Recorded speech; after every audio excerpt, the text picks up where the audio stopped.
दिल्ली विधानसभा चुनाव के लिए प्रचार भी खत्म हो गया था और मतदाताओं ने 5 फरवरी को 70 सीटों के लिए अपने मताधिकार का प्रयोग भी कर दिया था। लेकिन अब इन सब के बीच में 10 ऐसी सीटें हैं जो हॉट सीट हैं, जहां पर मुकाबला दिलचस्प है।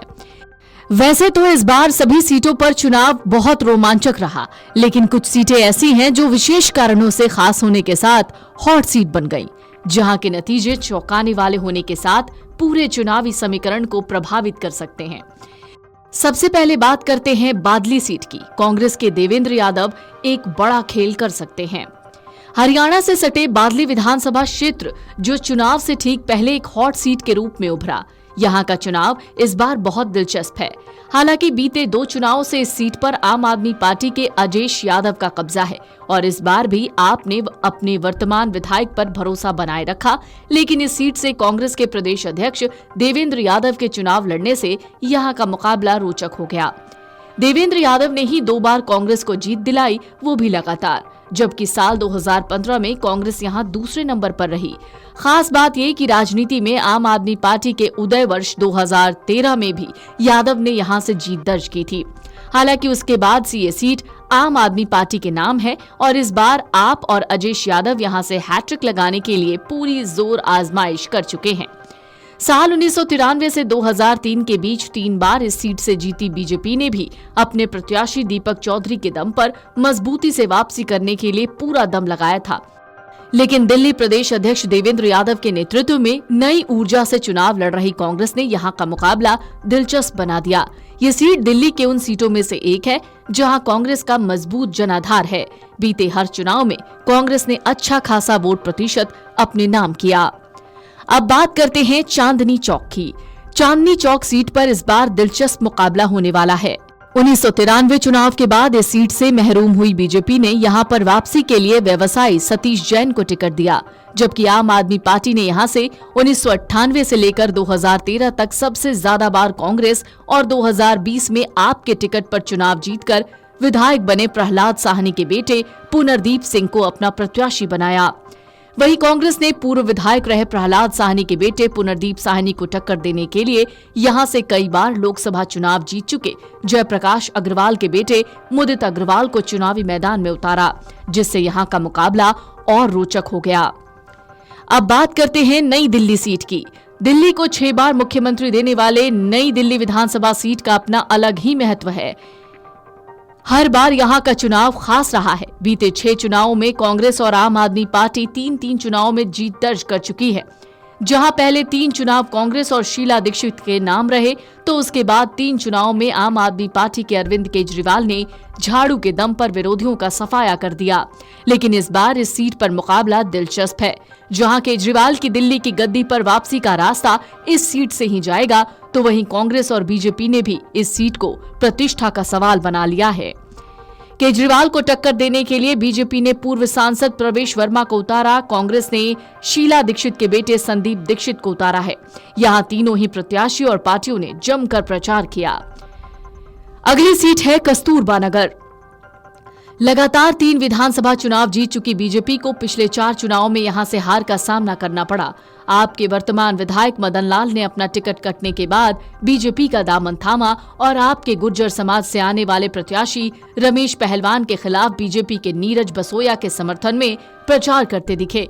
बसोया भी गुर्जर समाज से आते हैं। 2008 में कांग्रेस के टिकट पर यहां से विधायक रहे हैं, लेकिन इस बार वो बीजेपी के टिकट पर चुनाव लड़ रहे हैं, जबकि बीजेपी के नीरज बसोया और आपके रमेश पहलवान को टक्कर देने और अपनी वापसी के लिए कांग्रेस ने पंजाबी ब्राह्मण प्रत्याशी अभिषेक दत्त को चुनाव में उतारा है।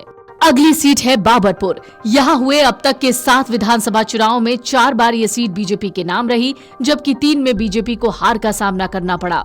58% के साथ हिंदुओं की बहुलता वाली इस सीट पर तकरीबन 50,000 वोटर ब्राह्मण हैं, जबकि 42% वोटर यहाँ मुस्लिम हैं, जिन्हें साधने के लिए कांग्रेस ने आम आदमी पार्टी से सीलमपुर के विधायक रहे मोहम्मद इशराक अहमद को मैदान में उतारा, जबकि बीजेपी ने ब्राह्मण प्रत्याशी अनिल वशिष्ठ पर दाव लगाया, जिनका सीधा मुकाबला आपके गोपाल राय से है।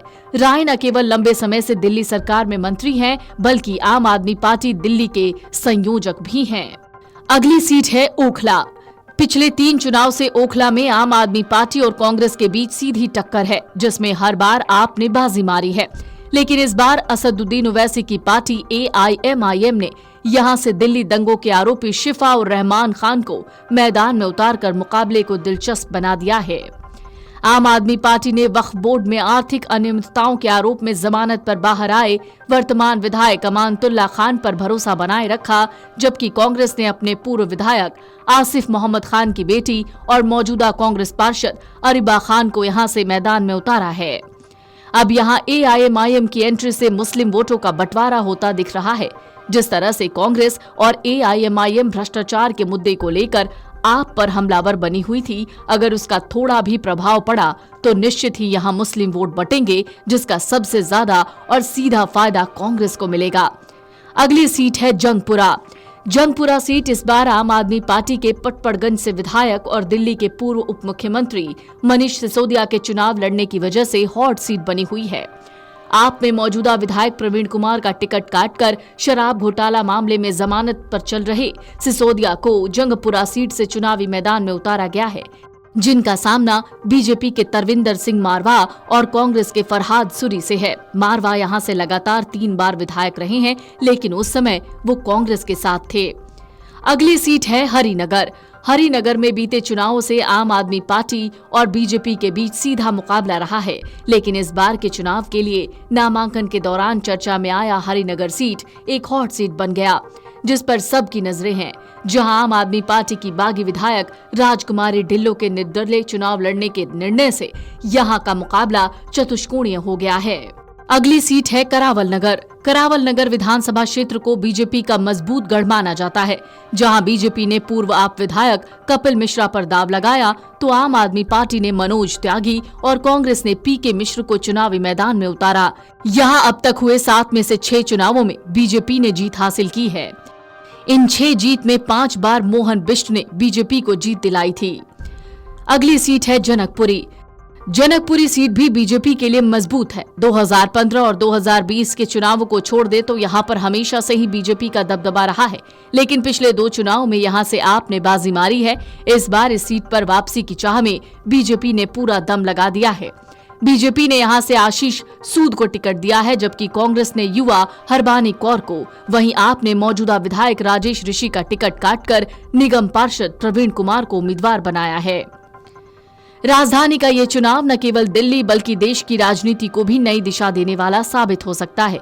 ये चुनाव न केवल पार्टी और उसके प्रत्याशियों के लिए कसौटी है, बल्कि ये सियासी दलों के गठजोड़ और जनता की परीक्षा है, जो साफ करेगा जनता ने किस आधार पर अपने मतों का प्रयोग किया और भविष्य में देश की सियासत का आधार क्या होगा। Video desk अमरउजाला.com।